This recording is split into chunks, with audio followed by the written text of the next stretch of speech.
Good evening students, welcome to Neha academy. Neha academy में आप सभी का स्वागत है। स्टार्ट करते हैं आज की क्लास। आज मैं आपको चाइल्ड डेवलपमेंट पेडागोजी का एक बहुत ही इंपॉर्टेंट टॉपिक कराने वाली हूँ। 3 टॉपिक कराऊंगी आपको मैं, जो बहुत ही इंपॉर्टेंट होने वाले हैं आज की क्लास में। ठीक है, और एग्जाम में इसमें से कई सारे क्वेश्चन पूछे जाते हैं। 4 से 5 क्वेश्चन एक टॉपिक से पूछे ही जाते हैं। अपनी क्लास स्टार्ट करते हैं। ठीक है, फर्स्ट टॉपिक है थ्योरी ऑफ जीन पियाजे। He is that man name Jean पियाजे। इनका नाम जीन पियाजे है। Swiss psychologist, born in Switzerland. ये स्विस साइकोलॉजिस्ट थे जो स्विट्जरलैंड में इनका जन्म हुआ था। थ्योरी ऑफ कॉग्निटिव डेवलपमेंट, इन्होंने कॉग्निटिव डेवलपमेंट की थ्योरी दी थी।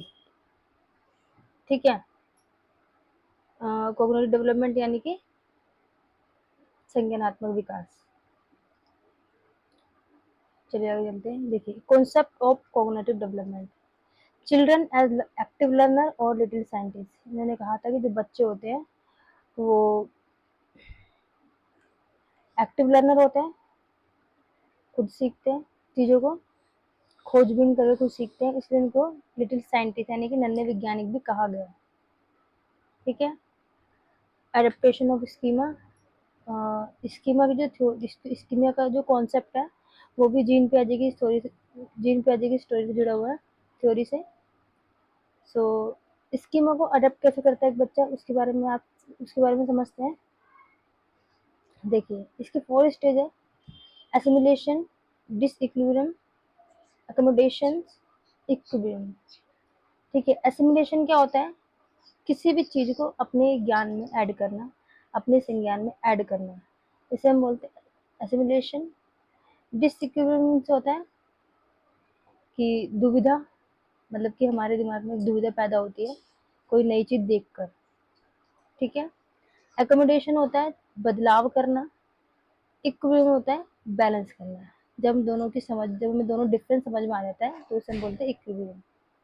ठीक है, एक एग्जाम्पल के थ्रू मैं आपको समझाती हूँ। एसिमिलेशन में क्या होता है, सपोज एक बॉय है, उसने अपनी गली में एक कुत्ते को देखा और उसने देखा कि उसके 4 पैर है।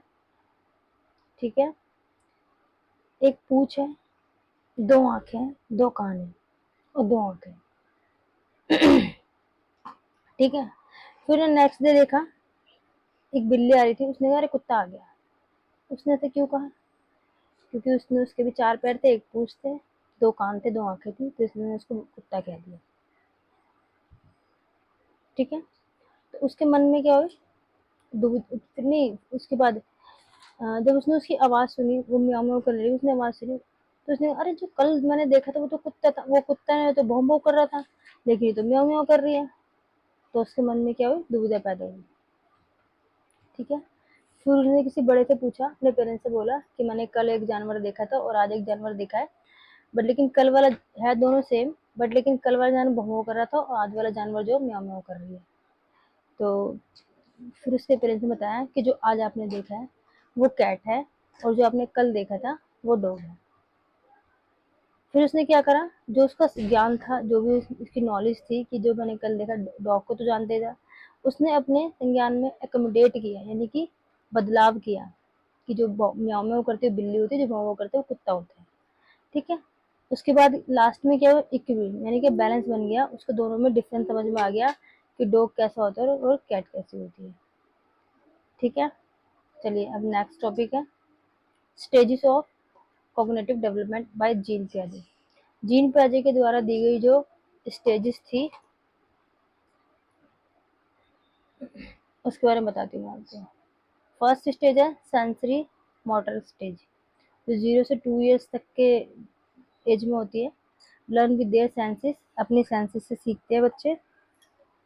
ठीक है, ऑब्जेक्ट परमानेंस बच्चों के अंदर आती है, चीज़ों को भूलते नहीं है कभी भी। ठीक है, नेक्स्ट आता है प्रिपरेशनल स्टेज, जो 2 से 7 ईयर्स तक के लिए होती है। डेवलप लैंग्वेज स्किल, इसमें बच्चा भाषा को बहुत जल्दी रैपिडली सीखता है। ठीक है, use symbol to represent object, किसी भी चीज़ को बताने के लिए, समझाने, दिखाने के लिए वो सिंबल्स का यूज़ करता है। ठीक है, इसलिए जो लिटिल एज की जो क्लासेस होती है उसमें बच्चों को पिक्चर्स दे दी जाती है और उस पिक्चर्स के थ्रू बच्चों को नाम लिखना होता है कि इस पिक्चर का नाम क्या है, या पिक्चर्स के थ्रू जल्दी बच्चे समझते हैं इसी पिक्च सिंबल्स के द्वारा सिखाते हैं। ठीक है, और जो 2 से 7 ईयर्स के जो एज के स्टूडेंट्स होते हैं उसको ईगोसेंट्रिक भी कहा गया है, यानी आत्म केंद्रित कहा गया है, क्योंकि वो अपने पर्सपेक्टिव से सीखते हैं। ठीक है, उन्हें ऐसा लगता है कि जो मैं सोचती हूँ वो पूरी दुनिया सोचती है।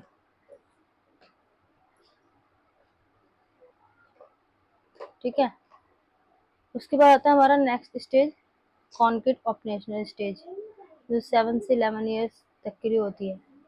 ठीक है, जिसमें categorize information and understand sequence. इसमें क्या करता है, वो इंफॉर्मेशन को अलग अलग कैटेगरीज में डिवाइड करना सीखते हैं। ठीक है, एंड अंडरस्टैंड सीक्वेंस, और सीक्वेंस पे लगाना चीज़ों को सीखते हैं। ठीक है, डेवलपिंग कंजर्वेशंस, इसमें क्या होता है, बच्चों को कंजर्वेशंस की विकास होता है इसमें। जैसे कि कोई चीज़, अगर एक गिलास दूध को एक पतीले में डाल दिया जाए तो बच्चे ये समझ जाएगा कि दूध उतना का उतना ही है, कम नहीं हुआ है। ठीक है, तो ये कंजर्वेशन के अंदर आ जाता है कॉन्क्रीट ऑपरेशन स्टेज में। फोर्थ स्टेज है फॉर्मल ऑपरेशनल स्टेज, जो 12 से 18 ईयर्स की एज तक होती है। ये जो स्टेज है ये बहुत ही सीरियस स्टेज माना गया है इसको, क्योंकि हाइपोथेटिकल रीजनिंग इसके अंदर आती है बच्चों को, logical deduction of solve problem, किसी भी प्रॉब्लम को सॉल्व करना, लॉजिकल थिंकिंग इनके अंदर आ जाती है फॉर्मल ऑपरेशन स्टेज में। ठीक है, जिन पैथेज के स्टेजेस को याद करने की एक शॉर्टकट ट्रिक है SPCF। एस यानी कि सेंसरी मोटर स्टेज, P यानी कि प्रिपरेशनल स्टेज,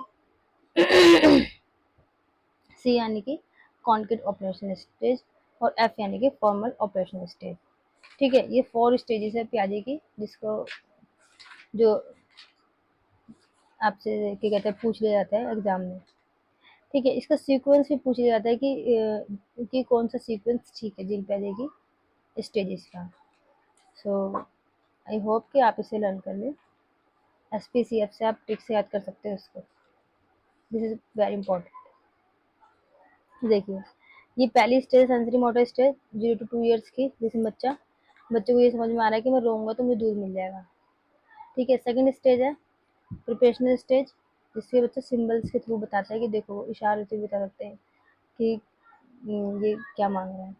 ठीक है, फिर आता है हमारा कॉन्क्रीट ऑपरेशनल स्टेज, जो 7 से 11 ईयर्स तक की होती है। ठीक है, जिसमें देखो बच्चा क्या हो रहा है, इसे इस चीज़ की वो आ जाती है, कंजर्वेशन आ जाता है कि क्या कहते हैं, किसी भी चीज़ का यदि आकार बदल दें या उसको किसी बड़े बर्तन में डाल दें तो वो उतना ही रहेगा, वो घटता नहीं है।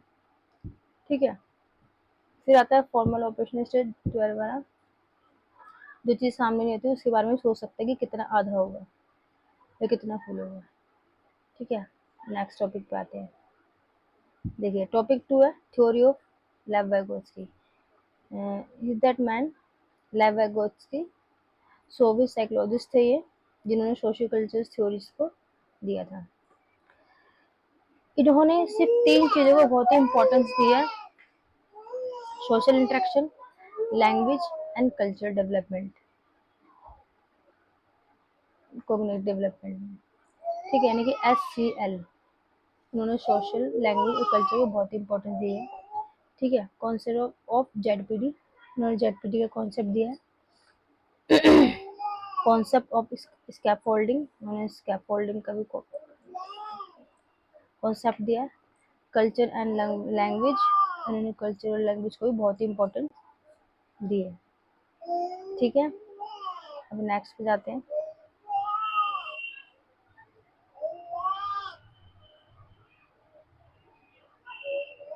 ये है ZPD, the zone of proximal development. एक मिनट,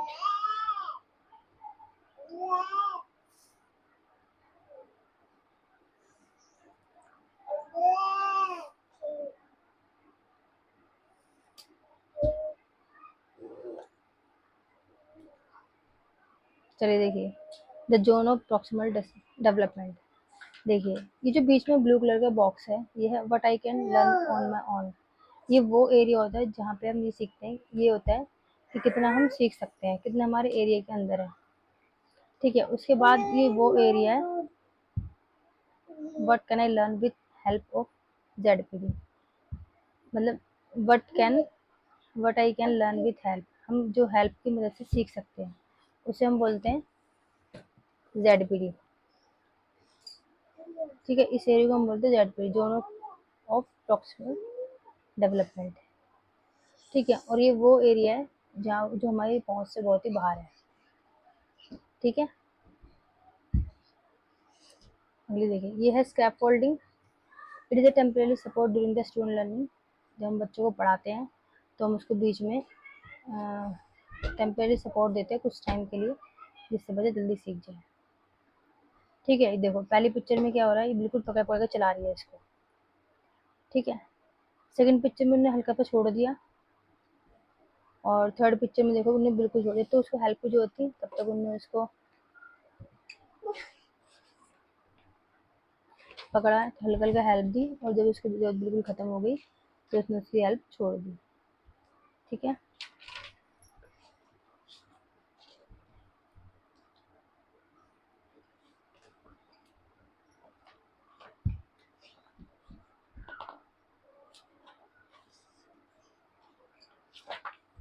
चलिए अब नेक्स्ट देखिए।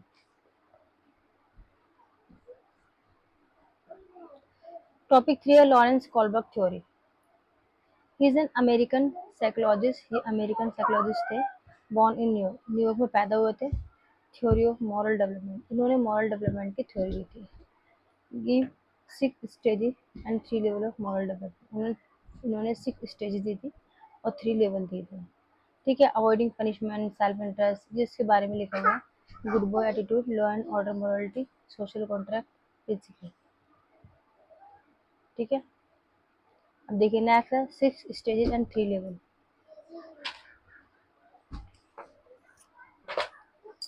ठीक है, पहला लेवल है pre conventional morality. Stage 1 obedience and punishment orientation. ठीक है, सेकंड स्टेज है इंडिविजुअल एंड एक्सचेंज। लेवल 2 है conventional morality, good interpersonal relation. Stage 4 है maintaining the social order. Level 3 है post conventional morality. Stage stage 5 आती है इसमें, 5 पर fix social contract and individual rights. और स्टेज 6 में आता है यूनिवर्सल प्रिंसिपल। ये सारी स्टेजेस को आपको लर्न करनी है, मैं इसको आगे समझाती हूँ। ठीक है, कुछ रूल्स होते हैं इन स्टेजेस के। Rules are fixed and obsolete. जो रूल्स होते हैं फिक्स होते हैं, judging action according to individual needs, और अपनी नीड के अकॉर्डिंग क्या करते हैं, जज करते हैं। ठीक है, कन्फर्मिंग द बीइंग फेस्ड, और क्या कहते हैं,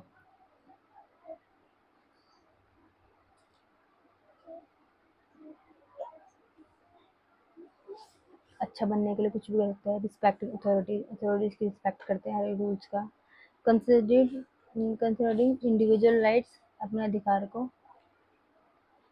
क्या कहते हैं, अधिकार को पाने के लिए कुछ भी कर सकते हैं। ठीक है, अब ये देखिए, प्री कन्वेंशन स्टेज 3 से 7 ईयर्स की उम्र में आता है, होती है। ठीक है, अवॉइडिंग पनिशमेंट से बचने के लिए वो कार्य करते हैं। सेल्फ इंटरेस्ट, यानी कि अपने अपने स्वार्थ के लिए वो कार्य करते हैं। ठीक है, टिट फॉर टैट भी कह सकते हैं इसको, जैसे हो तैसा।